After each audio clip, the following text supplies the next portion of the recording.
So இன்னைக்கு நிஃப்டியோட first expiry Tuesday start ஆயிருக்கு. இன்னைக்கு காலையில் மார்க்கெட் மேலே போனது பார்த்துட்டு எல்லாம் மார்க்கெட் ஓகே ஃபர்தராக மேலே தான் போகும் கால் சைடு ஆப்பர்ச்சுனிட்டி பார்த்துட்டே இருப்பாங்க. ஸோ நம்ம லெவல்ஸ் 24,745 கொடுத்துருந்தோம். கரெக்டாக அங்கே நான் ரிவர்சல் 522 வரைக்கும் வந்தது. பட் எக்ஸாக்டாக இந்த ஸ்பாட்டை நம்ம இண்டிகேட்டர் தான் ஃபிக்ஸ் பண்ணிச்சு. ஸோ இந்த லெவலில் கண்டிப்பாக மூமெண்ட் இருக்குன்னு சொல்லிட்டு எக்ஸாக்ட்லி 5 ரூபாயிலேருந்து premium rocket mode 91 above that 135 வரைக்கும் போயிருக்கு. ஏன் மூவ் ஆச்சு, எதனால மூவ் ஆச்சு, தாராளமாக கற்றுக்கோங்க. Join with us, learn and then earn.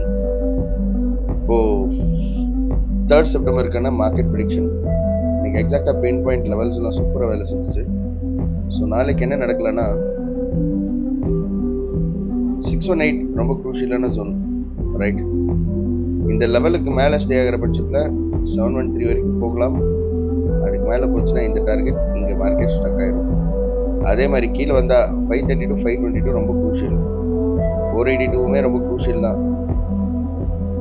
இதே இந்த லெவலுக்கு 368 லெவலுக்கு மார்க்கெட் வந்துச்சுன்னா ஒரு ஜாக்பாட் ட்ரேட் ஆக்டிவேட் ஆகும். ஃபைன், லெட்ஸ் see நாளைக்கு மூமெண்ட் எப்படி இருக்குன்னு.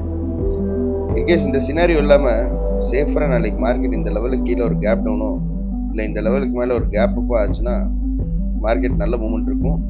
இல்லைன்னா நாளைக்கு இந்த ரேஞ்சுக்குள்ளே ப்ரீமியம் டிகேவும் டம்பிங்கும் ரொம்ப ஜாஸ்தியாக இருக்கும். ஸோ அதுக்கேற்ற மாதிரி பார்த்து சேஃபாக ட்ரேட் பண்ணுங்கள். மார்னிங் வாலட்டிலிட்டியில் 5% கிடச்சிதுன்னா for better.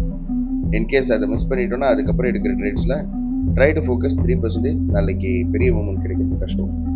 So see you, bye bye, take care.